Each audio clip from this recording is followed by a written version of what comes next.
حضرت قرظہ بن کعب رضی اللہ عنہ سے روایت ہے، انہوں نے کہا حضرت عمر بن خطاب رضی اللہ عنہ نے ہمیں کوفہ روانہ فرمایا اور ہمیں رخصت کیا۔ اس موقع پر آپ ہمارے ساتھ چلتے چلتے مقام سرار تک پہنچ گئے۔ تب فرمایا کیا تمہیں معلوم ہے کہ میں کیوں تمہارے ساتھ چل کر آیا ہوں؟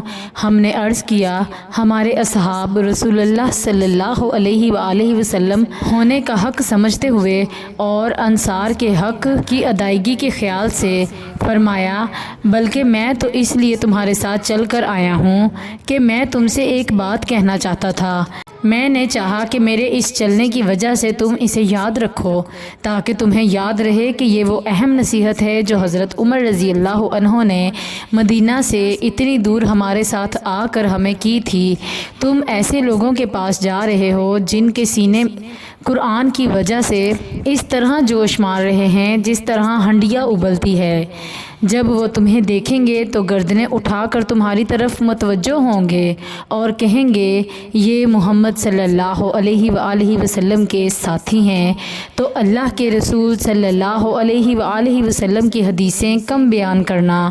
جب تم اس پر عمل کرو گے پھر میں بھی اجر میں تمہارا شریک ہوں گا۔ سنن ابن ماجہ حدیث نمبر 28۔ حضرت عائشہ رضی اللہ عنہما سے روایت ہے کہ رسول اللہ صلی اللہ علیہ وآلہ وسلم نے یہ آیت تلاوت فرمائی۔ ترجمہ وہی ہے جس نے آپ پر کتاب نازل کی۔ اس کی کچھ آیات محکم واضح ہیں جو اس کتاب کی اصل ہیں، اور کچھ دوسری متشابہات یعنی غیر واضح ہیں، تو جن کے دلوں میں کجی ہے وہ متشابہات کے پیچھے پڑے رہتے ہیں۔ جو متشابہ غیر واضح ہیں ان کا مقصد محض فتنے اور تعویل کی تلاش ہوتا ہے، حالانکہ ان کی اصل حقیقت سے اللہ کے سوا کوئی واقف نہیں، اور علم میں پختگی رکھنے والے کہتے ہیں ہمارا ان متشابہات پر ایمان ہے، یہ سب ہمارے رب کی طرف سے ہیں اور نصیحت تو عقل مند ہی حاصل کرتے ہیں۔ پھر فرمایا اے عائشہ جب تم ان لوگوں کو دیکھو جو ان متشابہات کے بارے میں بحث کرتے ہیں تو جان لو کہ یہی وہ لوگ ہیں جنہیں اللہ نے اس آیت میں مراد کیا ہے، لہٰذا ان سے بچو۔ سنن ابن ماجہ حدیث نمبر 47۔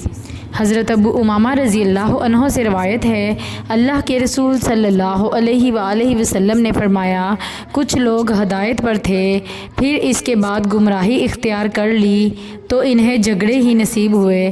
پھر نبی صلی اللہ علیہ وآلہ وسلم نے یہ آیت تلاوت فرمائی۔ ترجمہ یعنی بلکہ یہی لوگ جھگڑالو ہیں۔ سنن ابن ماجہ حدیث نمبر 48۔